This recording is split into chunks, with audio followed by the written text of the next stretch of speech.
Hai Fir. Fir, hari ni awak akan cuba untuk bermain alat muzik tradisional ni. Awak dah bersedia? Dah sedia. Okay, pertama sekali cara pegang senang aja. 4 jari masuk dalam, 1 jari keluar. Okay, pertama sekali kita akan ada paluan lentung. Rapatkan jari macam ini dan palu di bahagian tepi sini. Okay, it's like bouncing.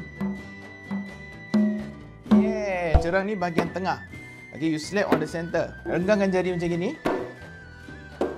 Okay, bing. 1, 2, 3. Cerang. 1, 2, 3.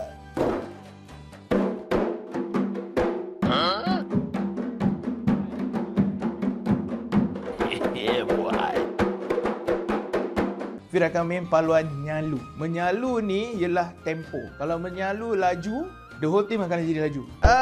Aduhai, adudu, aduhai, cantik berseri, bagai merpati, merpati dua sejoli.